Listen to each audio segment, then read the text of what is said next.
Mereka pikir aku bodoh. Suamiku menjual tanah warisan ayahku demi wanita lain. Dia tidak tahu. Aku tahu dari mantan kekasihnya. Besok, aku akan mengambil semuanya. Aset 25 miliar itu akan kembali padaku saat dia menjerit di hari bahagianya. Sebelum ceritanya dimulai, silakan tulis di kolom komentar dari daerah mana saja teman-teman yang menonton cerita ini. Jangan lupa like dan subscribe agar channel ini bisa semakin berkembang dan bisa mempersembahkan cerita yang lebih menarik lagi.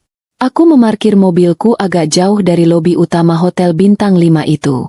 Dari dalam mobil, aku bisa melihat gemerlap lampu hias yang menjuntai di pintu masuk, menyambut tamu-tamu dengan pakaian terbaik mereka.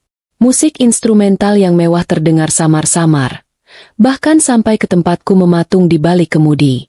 Ini adalah hari resepsi pernikahan suamiku. Suami sahku. Jantungku seharusnya berdebar kencang karena sakit hati. Tanganku seharusnya gemetar. Air mata seharusnya sudah membanjiri pipiku. Anehnya, tidak ada. Yang kurasakan hanyalah dingin. Dingin yang menusuk, yang berawal dari dadaku dan kini menjalar ke seluruh ujung jari. Kemarin, aku masih seorang istri yang menangis. Hari ini, aku adalah seorang eksekutor. Aku merapikan kebaya sederhana yang kukenakan. Kebaya batik klasik, warisan dari ibuku. Sangat kontras dengan para tamu wanita yang memakai gaun malam berkilauan. Aku sengaja memilih ini. Aku tidak datang untuk bersaing. Aku datang untuk mengambil kembali apa yang menjadi milikku. Dengan langkah mantap, aku keluar dari mobil dan berjalan memasuki lobi. Beberapa penjaga keamanan menatapku sedikit aneh. Mungkin karena penampilanku yang terlalu sederhana untuk pesta semewah ini. Aku mengabaikan mereka. Langkah kakiku membawaku menuju ballroom utama. Pintu raksasa itu terbuka. Pemandangan di dalam membuatku mual. Panggung pelaminan itu dihiasi ribuan mawar putih impor. Karpet merah tergelar mewah. Meja-meja bundar dipenuhi hidangan mahal yang tak pernah sekalipun ia belikan untukku di rumah. Dan di sana, di atas singgasana itu, duduk suamiku. Pria yang 10 tahun ini makan dari tanganku, tidur di sampingku. Dia tampak gagah dengan setelan jas pesanannya. Di sebelahnya, duduk seorang wanita muda, cantik, mengenakan gaun pengantin putih yang ekornya memenuhi panggung. Wanita yang menjadi alasan pengkhianatan ini. Aku mulai melangkah masuk. Baru 5 langkah, seseorang mencegatku. Suaranya melengking, penuh kebencian. Mau apa kau kesini? Itu ibu mertuaku. Wanita yang selama ini selalu kupanggil, ibu, yang selalu bersikap manis di depanku jika ada maunya. Kini, wajahnya memerah padam karena amarah. Riasan tebalnya tampak retak. Berani sekali kau datang ke sini, wanita rendahan. Kau tidak diundang, teriaknya. Musik langsung berhenti. Seluruh tamu di dalam ballroom menoleh ke arah kami. Suasana mendadak hening. Hanya menyisakan suara ibu mertuaku. Kau datang mau bikin malu? Hah? Mau mengemis?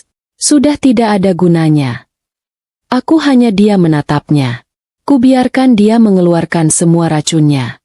Lihat anakku. Dia menunjuk ke pelaminan dengan bangga. Dia akhirnya mendapatkan wanita yang sepadan. Wanita muda, cantik, kaya, dan yang paling penting, subur. Tidak seperti kau. Kata, subur, itu ia tekankan, tepat menusuk luka lamaku. Selama ini, mereka selalu menyalahkanku karena kami belum memiliki anak. Kau itu cuma pembawa sial. Sudah mandul, miskin pula. Harusnya kau sadar diri. Cepat pergi dari sini sebelum aku panggil keamanan untuk menyeretmu. Aku menarik napas perlahan. Inilah dia. Inilah wajah asli mereka. Selama ini aku diam saat dia meminjam uangku untuk arisan. Aku diam saat dia memakai fasilitas rumahku seenaknya. Aku diam saat dia membanding-bandingkanku dengan menantu temannya. Tapi malam ini, aku tidak akan diam lagi. Aku melihat ke arah pelaminan. Suamiku tampak pucat pasi. Dia membeku di kursinya. Dia tidak bergerak, tidak berusaha membela, tidak berusaha menghentikan ibunya. Dia membiarkan aku dicaci maki di depan umum. Wanita di sebelahnya, istri barunya, berbisik. "Siapa itu, Mas? Kok norak sekali?" Aku tersenyum tipis. Ironi yang luar biasa. Ibu mertuaku menghinaku, miskin, di sebuah pesta yang dibiayai penuh oleh uang hasil penjualan tanah warisan ayahku. "Pergi," ku bilang. Bentak ibu mertuaku lagi. Tangannya sudah terulur hendak mendorong bahuku. Aku melangkah mundur sedikit, menghindari sentuhannya. Aku menatap lurus melewati bahunya, langsung ke mata suamiku yang ketakutan di atas panggung. "Saya datang bukan untuk mengemis, Ibu," kataku. Suaraku tenang namun cukup keras untuk didengar orang-orang terdekat. Ibu mertuaku tertegun. "Lalu mau apa?" "Mengacau." Aku tersenyum. Senyum yang membuat bulu kuduk mereka seharusnya berdiri.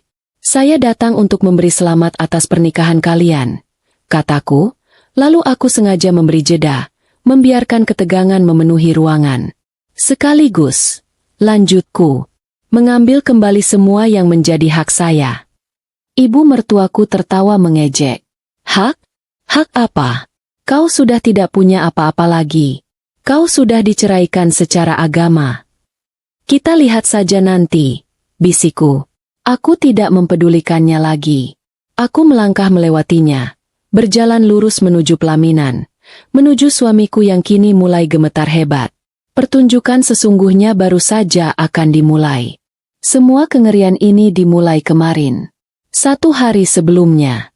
Siang itu, aku sedang berada di ruang kerja almarhum ayahku. Rumah ini adalah peninggalan orang tuaku satu-satunya. Setelah mereka tiada, suamiku yang dulu kukira baik hati, membujukku agar kami pindah ke sini. Alasannya, agar lebih hemat, tidak perlu mengontrak. Bodohnya aku setuju. Aku sedang merapikan berkas-berkas tua milik ayah. Tumpukan map coklat berisi surat-surat lama. Sejak ayah meninggal 5 tahun lalu, aku jarang menyentuh ruang ini. Terlalu banyak kenangan. Tiba-tiba, ponselku bergetar di atas meja. Nomor tidak dikenal. Biasanya aku malas mengangkat panggilan seperti ini. Mungkin telemarketing atau penipuan. Tapi entah kenapa, hatiku terasa tidak enak. Aku mengangkatnya. "Halo." Hening sejenak di seberang sana. Hanya terdengar suara tarikan napas yang ragu. "Halo. Ini benar dengan istrinya Mas. Menyebut nama suamiku?" Suara itu milik seorang wanita. Terdengar muda, dan sedikit bergetar. "Iya, saya sendiri. Maaf, ini siapa ya?" "Ibu tidak perlu tahu saya siapa," katanya cepat. Saya cuma mau memberitahu sesuatu. Sesuatu yang penting." Perasaanku semakin tidak nyaman. "Penting soal apa?" "Soal suami ibu," katanya. "Suami ibu itu penipu." Jantungku terasa mencelos. "Apa maksud Anda? Anda jangan sembarangan bicara ya." "Saya tidak sembarangan, Bu." Suara wanita itu mulai terdengar marah. Dia bilang sama saya, bisnisnya sedang bangkrut. Dia bilang dia butuh modal. Dia pinjam uang saya banyak. Ternyata apa? Desaku. Ternyata dia bohong. Bisnisnya tidak bangkrut. Dia menipu saya. Dia juga pasti menipu ibu. Aku masih berusaha menyangkal. Saya tidak mengerti. Suami saya memang sedang kesulitan. Usahanya. Kesulitan? Wanita itu tertawa sinis. Kesulitan tapi bisa DP hotel mewah untuk resepsi pernikahan? Kesulitan tapi bisa beli mobil baru untuk istri barunya. Istri baru? Darahku terasa berhenti mengalir. Ruangan yang sejuk itu mendadak terasa panas. Apa maksud Anda? Istri baru. Ibu tidak tahu. Suara wanita itu terdengar kaget.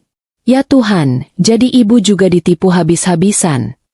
Bicara yang jelas, bentakku, tanganku mulai gemetar memegang ponsel.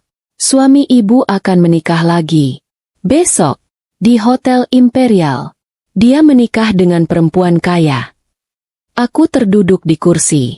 Lemas. Menikah lagi? Besok. Tidak mungkin. Esu. Dia setiap hari pulang ke rumah. Dia bilang apa sama ibu? Bisnisnya bangkrut? Makanya ibu harus hemat? Makanya ibu tidak boleh minta apa-apa. Semua ucapan suamiku beberapa bulan terakhir terngiang di kepalaku. Sayang, kita harus prihatin ya. Proyek lagi seret. Ibu jangan boros dulu, tabungan kita menipis. Bulan ini aku tidak bisa kasih uang belanja banyak. Semua itu bohong? Anda siapa? Tanyaku lagi. Suaraku kini bergetar hebat. Saya mantan kekasihnya. Akunya lirih. Kami berhubungan sebelum dia bertemu istri barunya itu. Dia meninggalkan saya setelah uang saya habis dia kuras. Dia juga meninggalkan ibu. Aku menelan ludah yang terasa pahit. Jadi bukan hanya satu wanita. Ada wanita lain selain aku dan si calon istri baru. Saya tidak percaya kalau tidak ada bukti, kataku, mencoba tegar. Bukti? Wanita itu tertawa lagi. Dia pakai uang apa untuk modal nikah menurut ibu? Dia bilang sama saya. Dia baru saja dapat durian runtuh. Dia baru saja berhasil menjual aset besar. Aset? Kata itu membuatku teringat sesuatu. Aset apa? Tanah. Dia bilang dia berhasil menjual tanah warisan istrinya yang bodoh. Tanah di pinggir jalan raya utama. Laku 10 miliar. Ponsel itu terlepas dari genggamanku. Jatuh ke lantai dengan suara keras. Tanah. Warisan ayahku.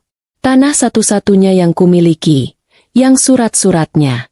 Ya Tuhan, surat-suratnya ada pada suamiku. Aku teringat.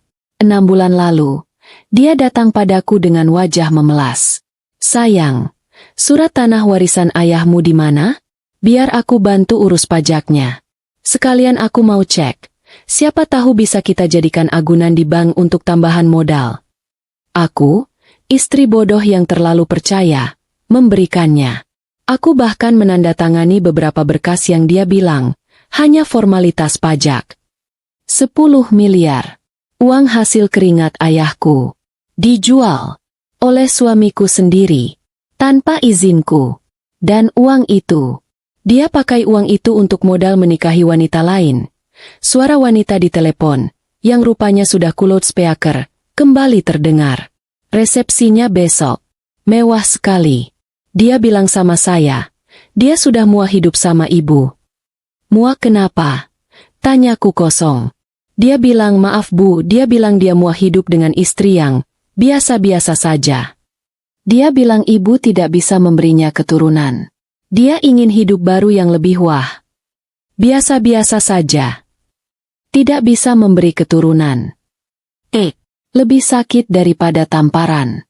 Lebih sakit daripada dihina miskin. Dikhianati sedalam ini. Aku mengambil ponselku kembali. Terima kasih atas informasinya.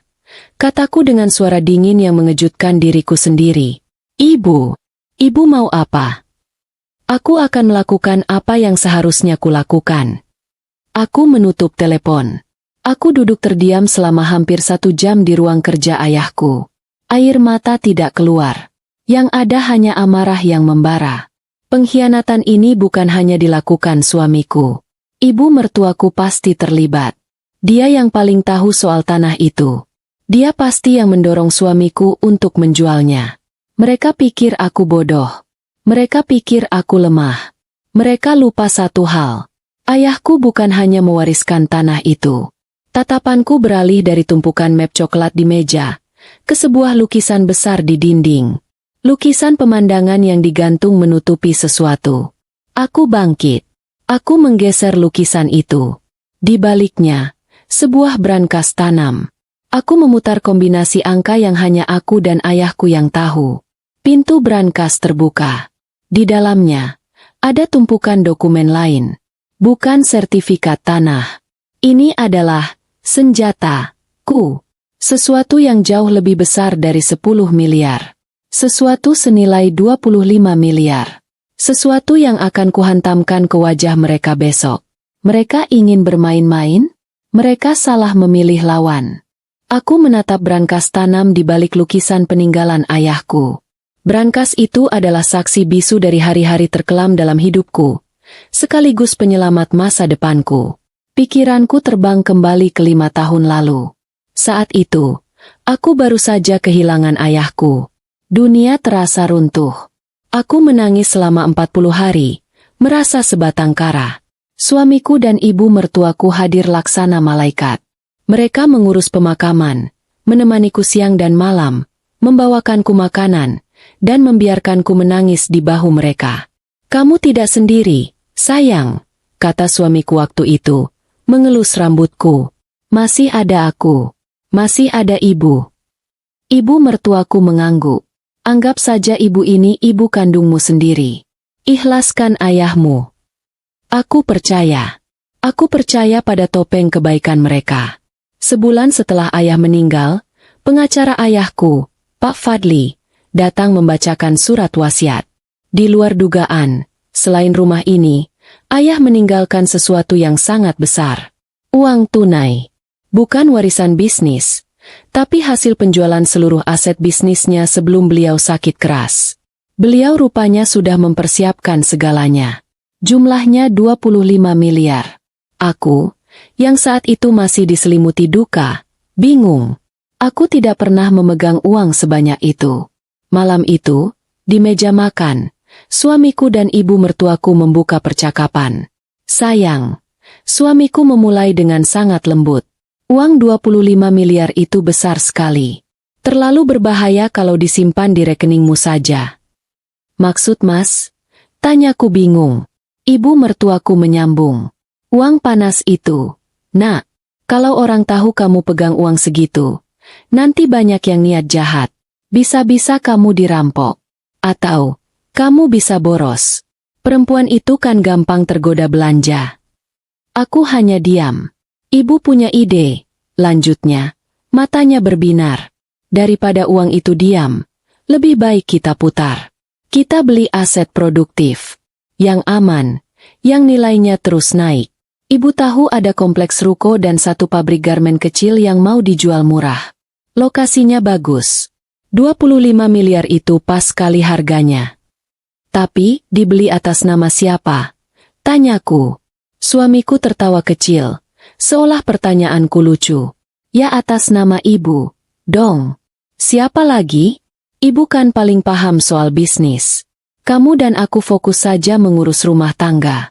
Nanti hasilnya, keuntungannya, ya untuk kita-kita juga. Untuk masa depan anak kita kelak." Hatiku sedikit ragu. Ayahku pernah berpesan, "Soal uang, jangan percaya siapapun 100%, nak. Termasuk pada suamimu. Selalu pakai surat, selalu pakai hitam di atas putih."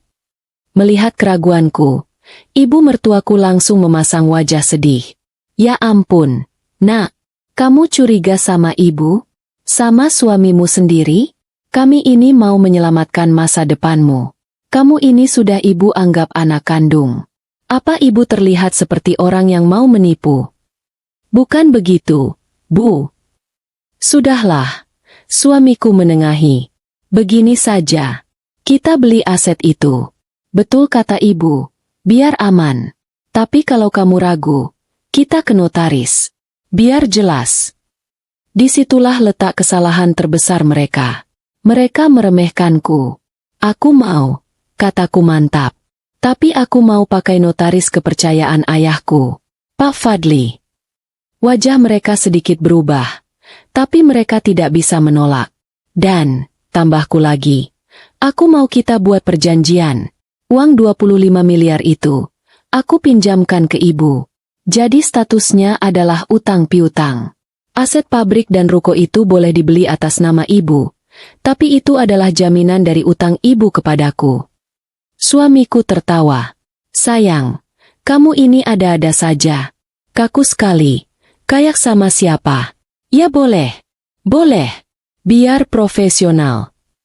Ibu mertuaku tersenyum kaku. "Tentu, nak. Apapun yang bikin kamu tenang." 2 hari kemudian, kami duduk di kantor Pak Fadli. Pak Fadli adalah pengacara tua yang cerdas. Dia menatapku dengan iba. tapi juga bangga. Baik, kata Pak Fadli setelah mendengar keinginanku. Kita akan buat akta pengakuan utang yang dikuatkan dengan perjanjian jaminan.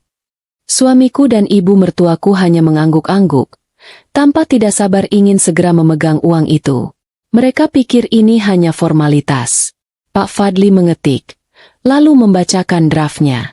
Ibu, menyebut nama ibu mertuaku. Dengan ini mengakui berutang lunas kepada, menyebut namaku, sebesar 25 miliar rupiah, untuk keperluan pembelian aset berupa. Semua berjalan lancar. Sampai Pak Fadli membacakan satu klausul krusial. Klausul yang kuingat di luar kepala. Utang ini bersifat tanpa bunga, dengan jangka waktu 20 tahun. Namun, Pak Fadli sengaja menekankan suaranya. Utang ini akan jatuh tempo dan wajib dibayarkan seketika. Seluruhnya, apabila pihak berutang, ibu mertuaku, atau anggota keluarganya, termasuk suamiku, terbukti melakukan tindakan wan prestasi, merugikan pihak pemberi pinjaman, aku, termasuk namun tidak terbatas pada tindakan penggelapan aset lain, penipuan, atau pengkhianatan yang merusak ikatan keluarga. Aku melihat mata ibu mertuaku sedikit menyipit. Dia ragu.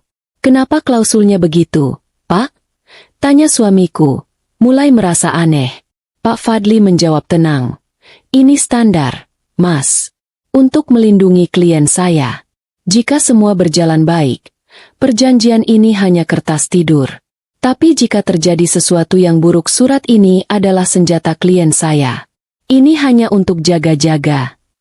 Ibu mertuaku, yang dibutakan oleh keserakahan 25 miliar di depan mata, akhirnya mengangguk. Ya, tidak masalah. Saya tanda tangan. Kami kan keluarga. Tidak mungkin ada pengkhianatan. Perjanjian ditandatangani. Uang 25 miliar ditransfer. Pabrik dan ruko dibeli atas nama ibu mertuaku. Selama 5 tahun, mereka menikmati hasilnya. Keuntungan pabrik dan sewa ruko masuk ke rekening mereka.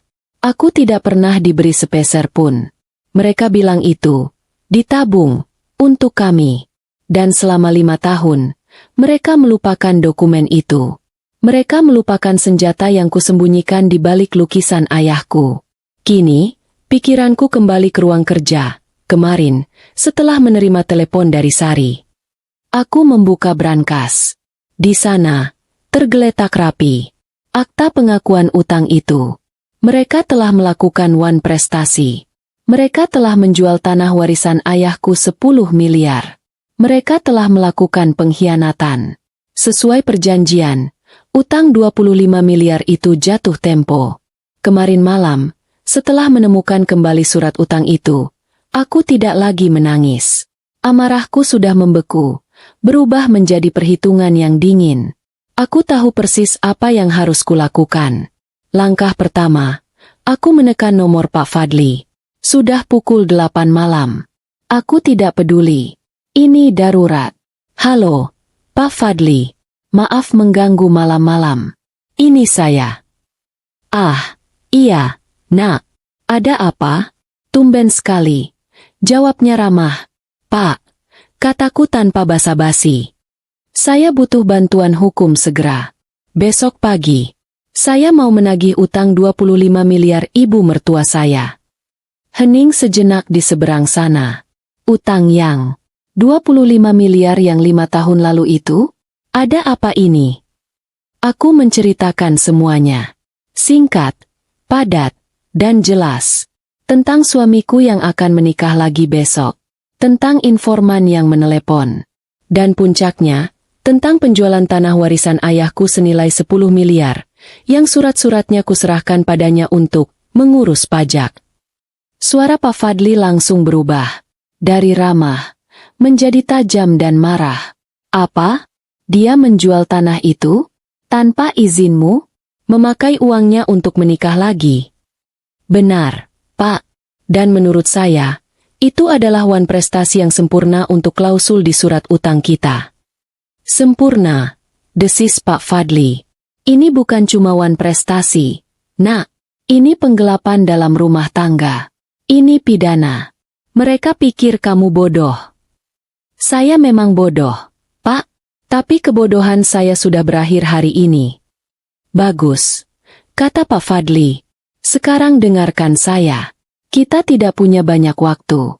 Saya butuh bukti penjualan tanah itu. Kita tidak bisa hanya mengandalkan kata informanmu. Saya akan telepon orang saya di BPN, Badan Pertanahan Nasional, malam ini juga. Saya akan minta cek histori sertifikat tanah ayahmu. Apakah bisa semalam ini, Pak? Pasti bisa.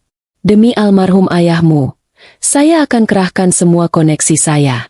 Sekarang, kamu tenangkan diri. Besok pagi jam 7, temui saya di kantor saya. Bawa surat utang yang asli. Kita akan eksekusi. Eksekusi apa, Pak? Eksekusi sita jaminan. Nah, kita akan ambil pabrik dan ruko itu. Besok juga. Malam itu aku tidak tidur. Aku memegang erat surat berharga itu. Pagi ini, hari H resepsi suamiku. Pukul 7 pagi, aku sudah di kantor Pak Fadli. Mata pengacara tua itu merah, tampak kurang tidur, tapi semangatnya menyala-nyala. Berhasil, katanya sambil menyodorkan beberapa lembar kertas. Orang saya di BPN mengonfirmasi, tanah ayahmu sudah beralih nama. Dijual 1 minggu yang lalu. Pembelinya perusahaan properti besar. Ini salinan akta jual belinya. Aku melihat tanda tanganku di sana. Dipalsukan. Sangat mirip.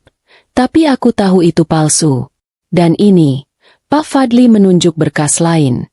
Saya sudah mendapatkan penetapan sita eksekusi dari pengadilan negeri. Saya pakai jalur kilat. Hakim yang bertugas kebetulan sahabat saya. Saya jelaskan urgensinya, bahwa tergugat, suamiku, sedang berusaha melarikan diri dari tanggung jawab dengan menikahi wanita lain. Jadi, kita bisa ambil asetnya hari ini. Tepat jam 9 pagi ini, kata Pak Fadli sambil melihat jam. 2 jurusita dari pengadilan sudah menunggu kita di bawah. Kita akan ke lokasi pabrik dan ruko itu. Kita akan menyegelnya. Saya ikut, kataku. Tidak, tolak Pak Fadli tegas. Kamu jangan muncul dulu. Biar tim saya yang bekerja. Kamu harus simpan tenagamu untuk nanti malam. Nanti malam. Pak Fadli tersenyum licik. Resepsinya jam berapa? Jam 7 malam. Pak, di Hotel Imperial. Bagus. Berdandanlah yang cantik. Kamu adalah tamu kehormatan. Aku tidak mengerti. Tapi aku mengangguk. Pukul 9 pagi. Aku duduk di dalam mobil Pak Fadli. Diparkir agak jauh dari kompleks ruko milik ibu mertuaku. Pabrik garmen kecil itu terletak di belakangnya. Aku melihat Pak Fadli, didampingi 2 jurusita berseragam, berjalan tenang menuju kantor manajemen ruko, yang juga dipakai sebagai rumah tinggal ibu mertuaku. Aku tidak bisa mendengar percakapan mereka. Tapi aku bisa membayangkannya. 15 menit kemudian, aku melihat ibu mertuaku keluar. Dia memakai daster. Rambutnya masih digulung roll. Wajahnya panik. Dia berteriak-teriak. Menunjuk-nunjuk Pak Fadli. Pak Fadli tetap tenang. Menunjukkan surat-surat dari pengadilan. Para jurusita mulai bekerja. Mereka menempelkan stiker besar di pintu ruko paling depan. Stiker merah bertuliskan, aset ini dalam pengawasan pengadilan negeri. Dalam proses sita eksekusi. Aku melihat ibu mertuaku terduduk lemas di teras. Dia meraih ponselnya. Pasti menelepon suamiku. Di dalam mobil, ponselku bergetar. Nama suamiku muncul di layar. Aku menatapnya. Lalu menolaknya. Ponselku bergetar lagi. Suamiku lagi. Aku tolak. Lagi. Aku tolak. Lalu sebuah pesan masuk darinya. Kamu di mana? Ibu telepon. Katanya ada orang pengadilan datang. Itu pasti ulahmu kan? Jangan main-main. Sayang. Jangan bikin malu. Aku lagi sibuk urus resepsi. Pesan kedua. Angkat teleponku. Kamu mau merusak hari bahagiaku. Hah? Awas kamu ya. Aku tersenyum dingin. Pak Fadli kembali ke mobil. Wajahnya puas. Sudah beres. Katanya. Aset 25 miliar itu sudah disegel. Mereka tidak bisa menjualnya, tidak bisa mengaksesnya. Sudah dibekukan atas nama kamu. Ibu mertuamu syok berat. Dia tadi menelepon suamimu. Saya tahu, kataku sambil menunjukkan pesan di ponselku. Apa katanya? Dia bilang saya jangan main-main. Dia sedang sibuk mengurus resepsi. Pak Fadli tertawa. Dia sombong sekali. Dia pikir ini gertakan. Dia tidak tahu kalau dia baru saja kehilangan 25 miliar. Tahap 1 selesai, kataku. Apa tahap 2? Tanya Pak Fadli. Aku menatap lurus ke jalanan. Tahap 1. Saya ambil kembali 25 miliar saya. Tahap 2. Saya akan hancurkan resepsi yang dia biayai dengan 10 miliar uang ayah saya. Pak Fadli mengangguk. Saya akan siapkan salinan bukti penjualan tanah itu. Kamu bawa nanti malam. Hantam dia dengan fakta. Aku pulang ke rumah. Rumah peninggalan ayahku. Aku membuka lemari. Aku mencari-cari pakaian. Aku tidak mau memakai gaun mewah. Aku menemukan kebaya batik klasik milik almarhumah ibuku. Sederhana, tapi berwibawa. Aku akan memakai ini. Aku mematut diri di cermin. Wajahku pucat. Mataku sembab sisa tangisan kemarin. Tapi di dalam mataku, ada api yang baru menyala. Mereka pikir aku wanita. Biasa-biasa saja. Mereka pikir aku, mandul, dan pembawa sial. Mereka pikir aku bodoh dan bisa ditipu. Malam ini, di Hotel Imperial, mereka akan tahu siapa aku sebenarnya. Aku melangkah melewati ibu mertuaku yang membeku. Caciannya tadi berhenti di tenggorokannya. Wajahnya yang penuh amarah kini berubah menjadi kebingungan. Dia tidak menyangka aku akan berani melewatinya. Aku tidak berhenti. Aku terus berjalan di atas karpet merah yang seharusnya diinjak oleh tamu-tamu terhormat. Pandangan ratusan tamu undangan terasa seperti jarum, menusuk kulitku. Mereka berbisik. Siapa itu? Kok berani sekali? Tidak diundang ya? Aku mengabaikan mereka. Fokusku hanya satu. Panggung pelaminan itu. Di atas sana, suamiku akhirnya bereaksi. Dia tidak bisa lagi berpura-pura tenang. Wajahnya yang tadi berseri-seri bahagia kini pucat pasi. Dia bangkit dari kursi emasnya. Winda, desisnya. Namanya sendiri terdengar aneh keluar dari mulutku setelah aku hanya memanggilnya. Mas, selama ini. Maaf, saya koreksi. Aku hanya memanggilnya. Mas, selama ini. Sayang, panggilnya, pura-pura tersenyum paksa ke arah tamu, sebelum menoleh padaku dengan tatapan membunuh. Kamu mau apa? Turun. Jangan bikin malu. Dia bergerak cepat menuruni 2 anak tangga panggung, berusaha mencegatku sebelum aku sampai ke sana. Pengantin barunya, wanita muda bernama Tiara itu, hanya menatapku dengan pandangan jijik dan bingung. Dia mungkin mengira aku adalah mantan yang gagal move on. Suamiku meraih lenganku. Cengkeramannya keras, menyakitkan. Aku bilang turun. Bisiknya penuh ancaman. Pulang sekarang. Kita bicarakan di rumah. Rumah. Aku menatap matanya. Mata yang dulu kupuja, kini penuh kebohongan. Rumah yang mana, Mas? Rumah ayahku yang kamu jual tanahnya. Cengkeramannya langsung mengendur. Dia terkejut, aku tahu. Aku menarik lenganku. Dengan langkah mantap, aku naik ke atas panggung. Aku berjalan melewatinya. Melewati mempelai wanita yang menatapku syok. Aku berjalan lurus ke arah podium kecil tempat MC memandu acara. Sang MC, seorang pria parlente, berusaha menghalangiku. Maaf, Ibu. Ini acara, mohon Ibu. Aku tidak mempedulikannya. Aku meraih mikrofon dari dudukannya.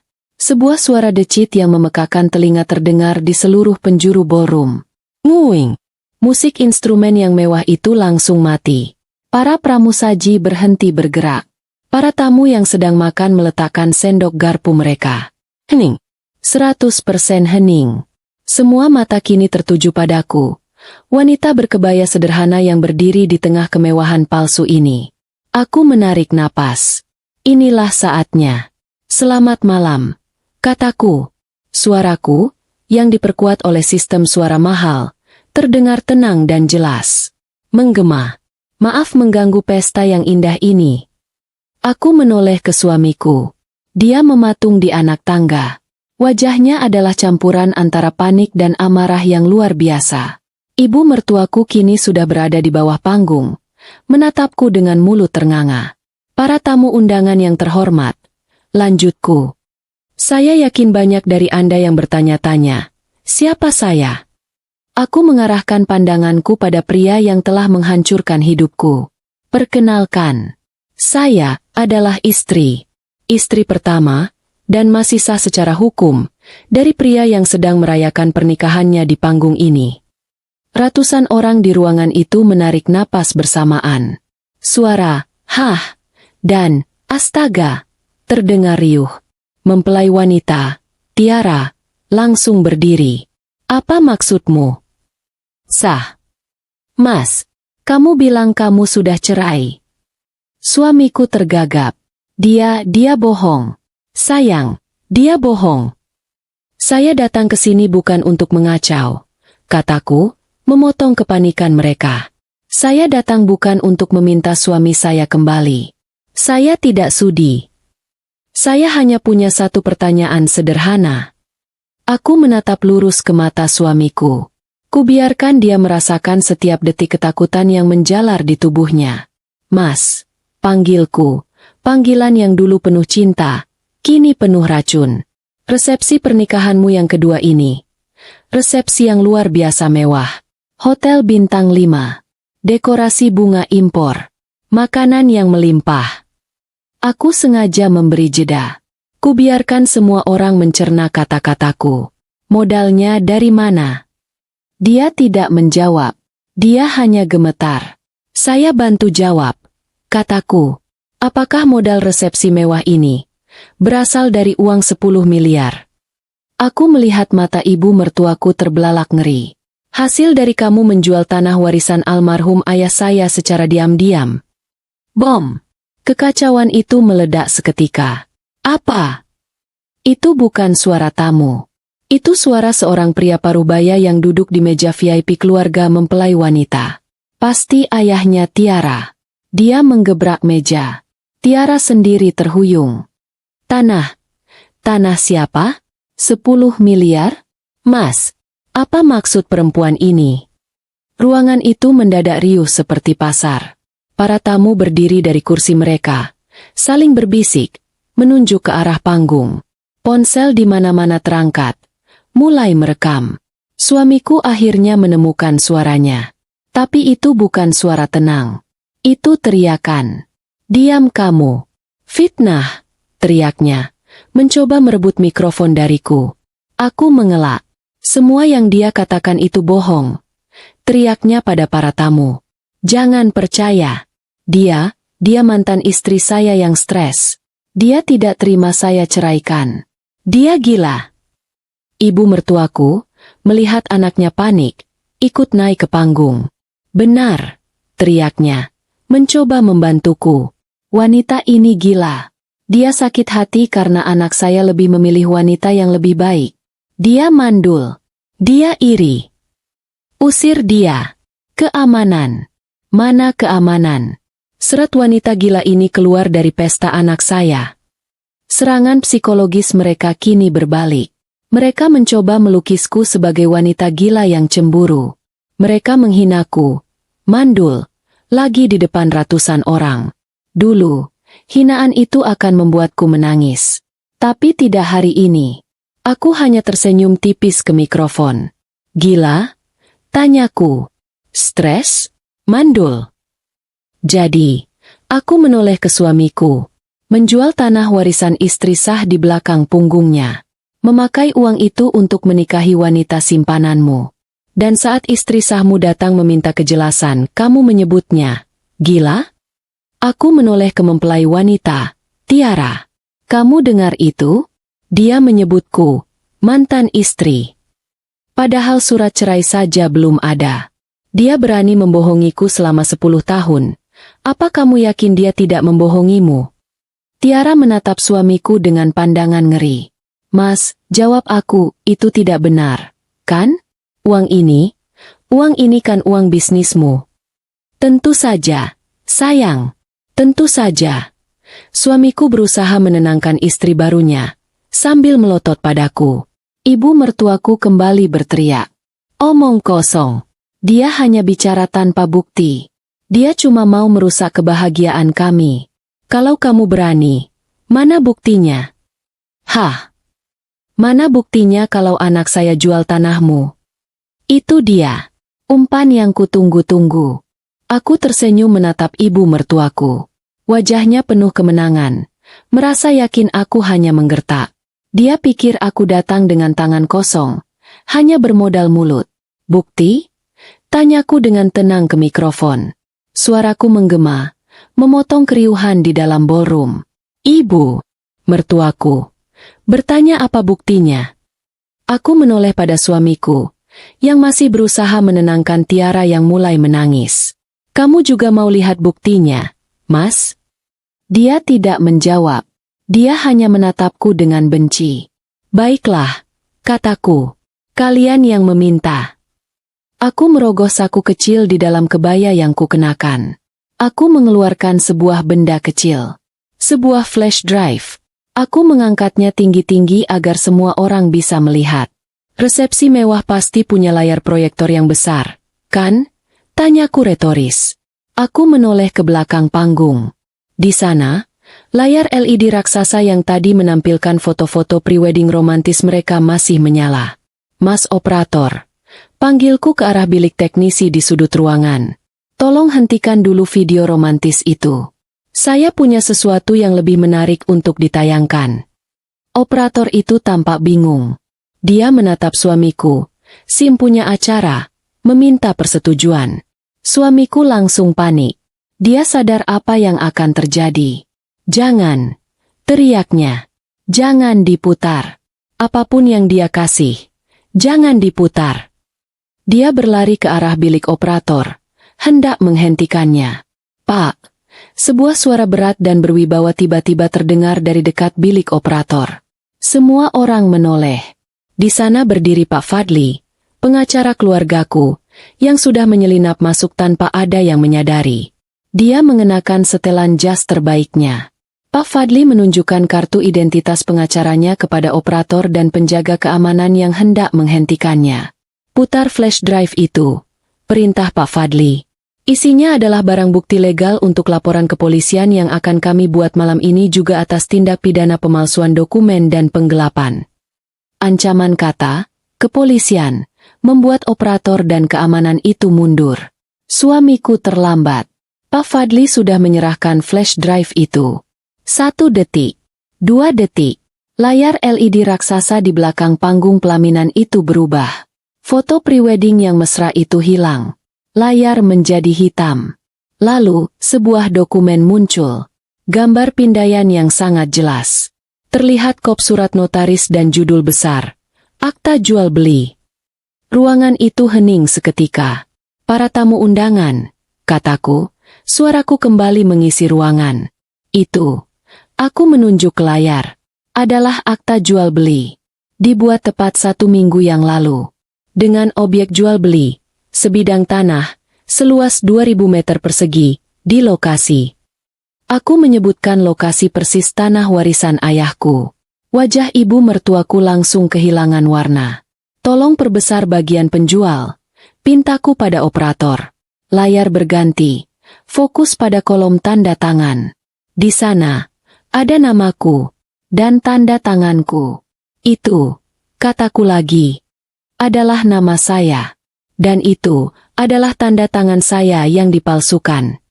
Suara terkesiap kolektif terdengar dari seluruh penjuru ruangan. Saya tidak pernah merasa menandatangani surat ini. Saya tidak pernah menjual tanah itu. Tapi entah bagaimana, aku menatap suamiku. Tanah itu bisa terjual. Masih mau bilang ini fitnah, Mas? Suamiku terhuyung. Dia berpegangan pada tiang dekorasi bunga. Keringat sebesar biji jagung mulai mengalir di pelipisnya. Tapi aku belum selesai. Saya tahu, lanjutku. Akta saja tidak cukup. Kalian pasti ingin tahu uangnya kemana, kan? Tolong, Mas Operator tampilkan dokumen kedua. Layar berganti lagi.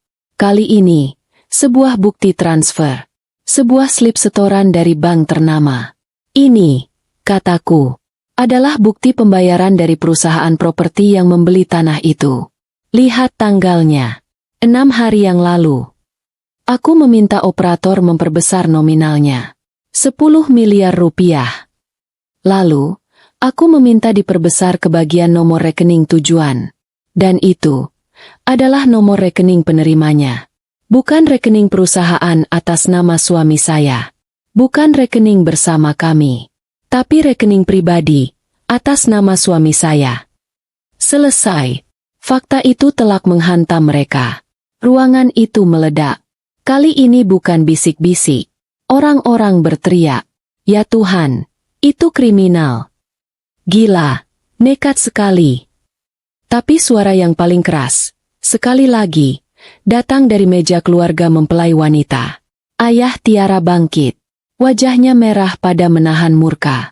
Dia berjalan cepat ke atas panggung, tidak mempedulikan tata krama lagi. Jadi ini uangnya. Teriaknya tepat di depan wajah suamiku. Kamu bilang kamu pengusaha sukses. Kamu bilang kamu dapat proyek besar di Kalimantan. Kamu pinjam uang tambahan 5 miliar dari saya untuk menambahi modal resepsi ini. Kamu menipu saya pakai uang istri pertamamu. Mata suamiku terbelalak ngeri. Rupanya ada kebohongan lain. Dia bukan hanya menggelapkan 10 miliar, tapi juga menipu ayah Tiara sebesar 5 miliar. Tiara, si mempelai wanita, akhirnya pecah. Dia tidak menangis pilu. Dia menjerit. Jeritan amarah dan malu yang luar biasa. Penipu. Plak. Sebuah tamparan keras mendarat di pipi suamiku. Begitu kerasnya hingga mikrofon yang kupegang menangkap suaranya. Kamu bilang dia gila. Kamu bilang dia stres. Ternyata kamu yang bajingan. Tiara, sayang dengerin Mas dulu. Suamiku mencoba meraih tangan istri barunya. Jangan sentuh aku. Tiara histeris. Dia mulai merobek-robek rangkaian bunga melati yang terpasang di gaunnya. Aku menikah dengan pencuri. Aku menikah dengan penipu. Malu. Malu. Keluarga Tiara langsung naik ke panggung, berusaha menenangkan putri mereka dan memaki-maki suamiku. Suamiku kini terkepung. Dihina oleh istri baru, dimurkai oleh mertua baru, dan ditelanjangi oleh istri lama. Dia panik.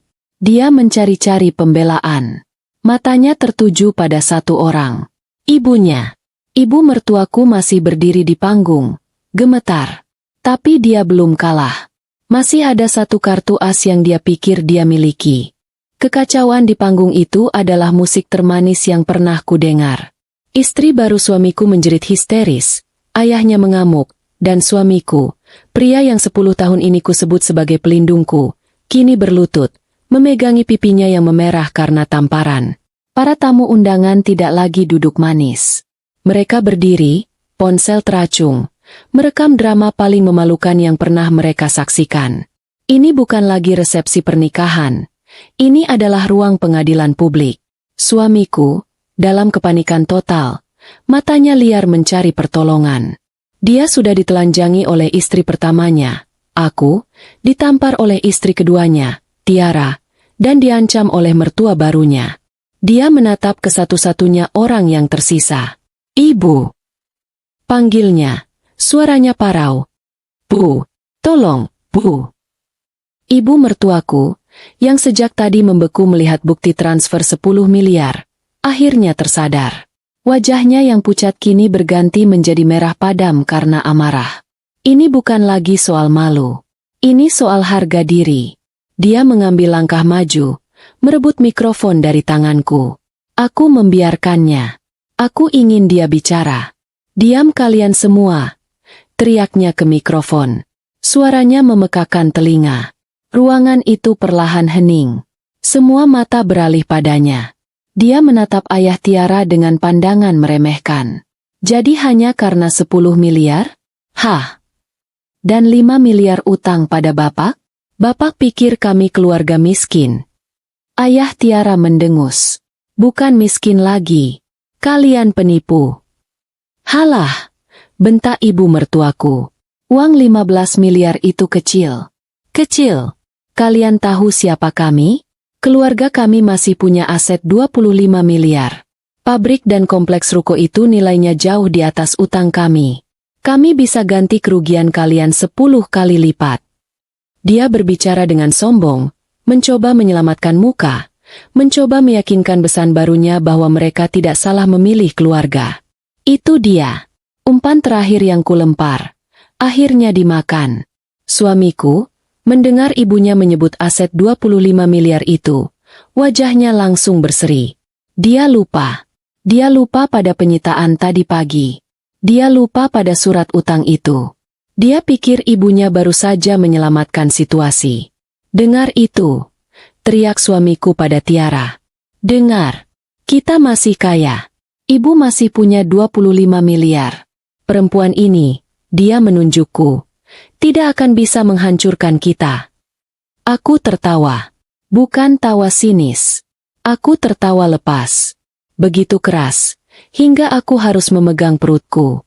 Aku tertawa di depan mikrofon yang lain. Tawaanku menghentikan kesombongan mereka. Kenapa kau tertawa, wanita gila? Desis ibu mertuaku. Aku menyeka air mata di sudut mataku. Saya tertawa, karena ibu baru saja mengingatkan saya. Aku mengambil alih suasana. Aset 25 miliar. Katamu, Bu.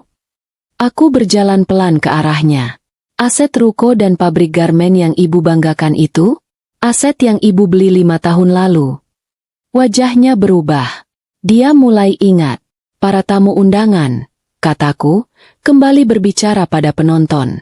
Kalian mungkin bertanya, dari mana mereka punya aset 25 miliar? Biar saya ceritakan. 5 tahun lalu, saat saya masih berduka atas meninggalnya ayah saya menerima warisan tunai 25 miliar. Suara, wow, terdengar dari kerumunan. Ayah Tiara menatapku dengan pandangan baru. Suami saya dan ibu mertua saya. Aku menunjuk mereka satu persatu. Membujuk saya, yang saat itu naif dan bodoh, untuk mengamankan uang itu. Mereka bilang, belikan aset atas nama ibu mertua, sebagai tanda bakti anak. Tapi aku tersenyum. Ayah saya mendidik saya untuk tidak bodoh selamanya. Kami pergi ke notaris. Kami membuat akta pengakuan utang. Uang 25 miliar itu. Aku menekankan setiap kata.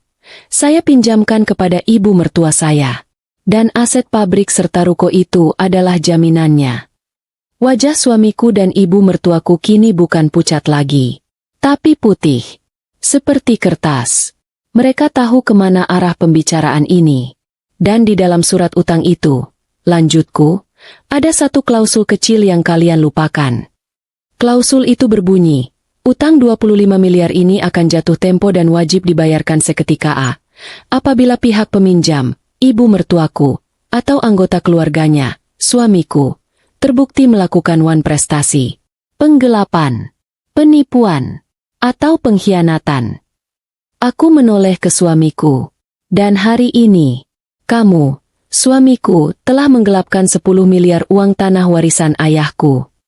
Aku berbalik ke ibu mertuaku. Artinya utang 25 miliar ibu telah jatuh tempo. Ibu mertuaku menggelengkan kepalanya. Tidak itu hanya surat. Surat yang berkekuatan hukum, Bu. Sebuah suara tenang menyela. Pak Fadli, pengacaraku, berjalan naik ke atas panggung. Dia membawa sebuah map besar. Ibu mertuamu, kataku, tadi bertanya di mana buktinya. Bukti penjualan tanah sudah saya tunjukkan. Sekarang mau lihat bukti terakhir. Pak Fadli membuka map itu. Dia mengeluarkan selembar kertas besar dengan stempel merah dari pengadilan. Surat apa itu? Tanya ayah Tiara, kini penasaran. Pak Fadli menjawab. Ini adalah salinan penetapan sita eksekusi dari pengadilan negeri. Bertanggal hari ini. Ibu mertuaku terhuyung. Sita? Benar, Ibu, kata Pak Fadli.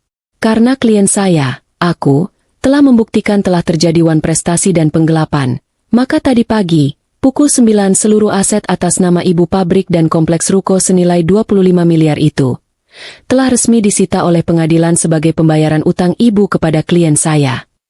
Jika bukti 10 miliar tadi adalah bom, maka ini adalah kiamat. Ibu mertuaku tidak menjerit. Matanya membelalak, mulutnya terbuka, tapi tidak ada suara yang keluar. Dia ambruk, pingsan di atas panggung, di samping kaki Tiara. Tapi suamiku, reaksinya berbeda. Dia tidak pingsan. Dia menatap surat Sita itu. Dia menatap ibunya yang tergeletak. Dia menatapku. Dia sadar. Uang 10 miliar dari tanahku habis untuk resepsi ini.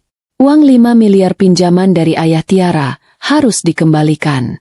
Aset 25 miliar, benteng terakhir keluarganya, baru saja kurebut kembali. Mereka bangkrut. Total. Dalam satu malam. Tidak. Bisiknya. Tidak. Lalu, dia menjerit. Bukan jeritan marah. Itu adalah jeritan putus asa yang paling mengerikan.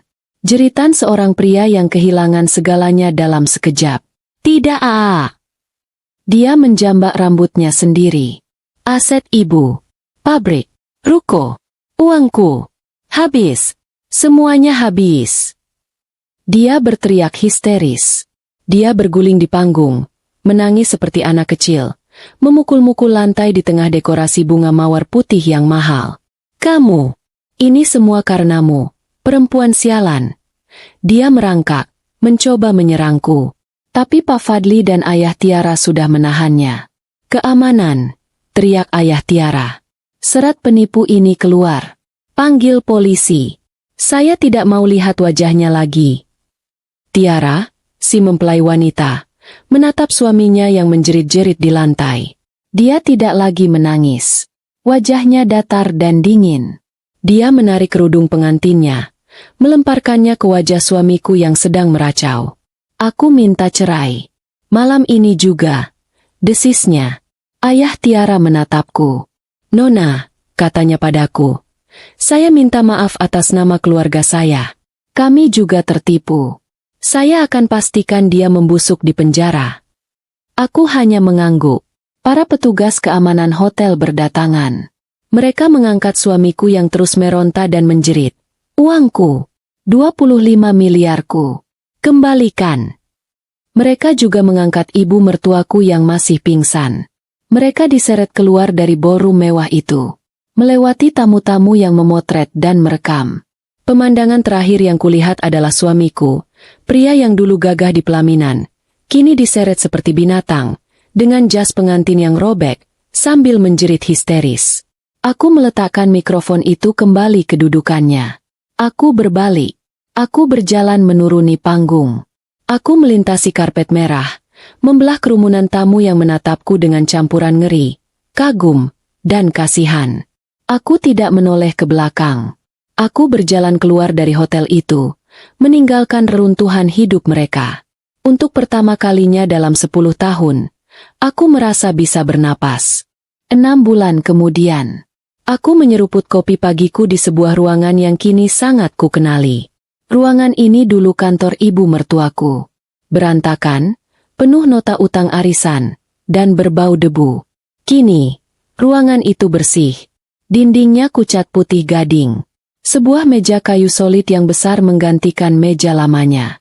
Dan di dinding, tergantung foto almarhum ayahku, tersenyum bangga. Ini adalah kantor direktur pabrik garmen dan manajemen ruko. Kantor milikku.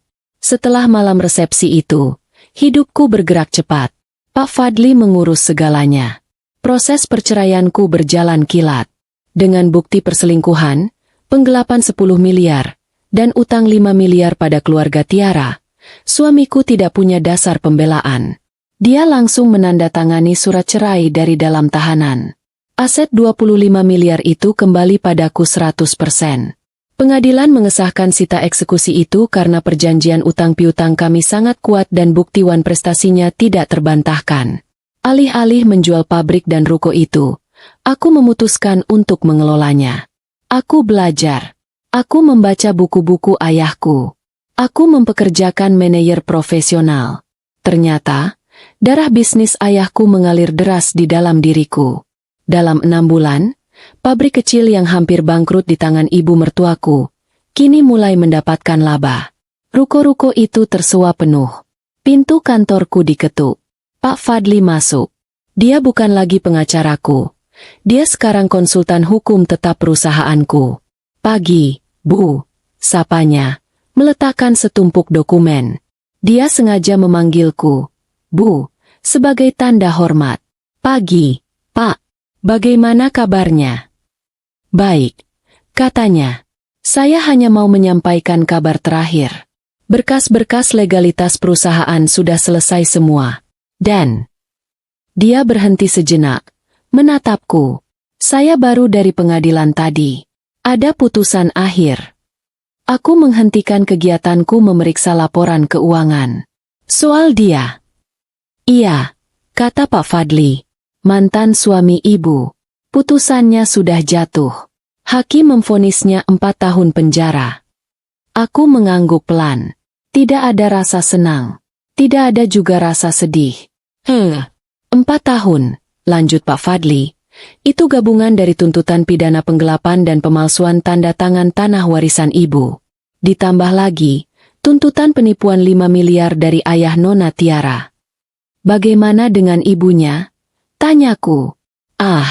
Pak Fadli tersenyum tipis. Wanita itu. Dia mencoba mengajukan banding atas penyitaan 25 miliar. Dia bilang surat utang itu dibuat di bawah tekanan. Tentu saja hakim menolaknya mentah-mentah. Bukti kita terlalu kuat. Dia di mana sekarang? Saya dengar, kata Pak Fadli. Setelah pingsan di resepsi itu, dan tahu semua hartanya lunas disita, dia syok berat. Rumah yang mereka tinggali, yang merupakan bagian dari kompleks ruko, juga ikut tersita. Dia jatuh miskin seketika. Kabar terakhir, dia terpaksa pulang kampung. Menumpang di rumah saudaranya yang paling jauh. Hidupnya sengsara, penuh malu. Karma. Aku membatin. Dan Nona Tiara. Malam itu juga pernikahannya dibatalkan. Dia dan keluarganya langsung pergi. Mereka malu besar, tapi setidaknya mereka terbebas dari parasit. Baguslah, kataku. Terima kasih informasinya. Pak, mari kita bahas soal ekspansi pabrik. Kami menghabiskan 1 jam berikutnya membahas bisnis. Bukan balas dendam, bukan masa lalu. Kami membahas masa depan. Setelah Pak Fadli pergi, aku duduk terdiam sejenak. Aku telah mengambil kembali 10 miliar yang dicuri. Aku telah merebut kembali 25 miliar yang mereka kuasai. Aku mendapatkan keadilanku. Sore itu, aku menyempatkan diri pergi ke suatu tempat. Aku berjalan sendirian di antara nisan-nisan yang rapi. Aku berhenti di depan satu nisan yang bersih terawat. Nama ayahku terukir di sana. Aku meletakkan buket bunga lili putih segar di atas rumputnya. Aku berjongkok, mengelus batu nisan yang dingin itu. Ayah, bisikku. Aku di sini. Maafkan aku, Ayah. Maaf butuh waktu 10 tahun buat aku untuk sadar.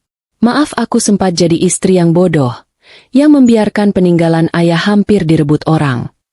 Angin sore berdesir pelan, seolah mendengarkan keluh kesahku. Tapi ayah tenang saja, kataku lagi, kali ini dengan senyuman. Aku sudah mengambilnya kembali. Semuanya. Aset 25 miliar itu, pabrik dan ruko, sekarang aku yang urus. Aku meneruskan apa yang ayah mulai. Aku berdiri. Aku menatap cakrawala. Pengkhianatan mereka. Rasanya sakit sekali. Yah, tapi ternyata, itu bukan akhir dari hidupku. Itu adalah tamparan yang kubutuhkan untuk bangun. Tamparan untuk menyadarkanku siapa diriku sebenarnya. Ayah pernah bilang, jangan pernah biarkan siapapun meremehkanku. Sekarang, aku janji, tidak akan ada lagi yang bisa meremehkanku. Tidur yang tenang ya. Ayah, aku baik-baik saja. Aku berbalik badan.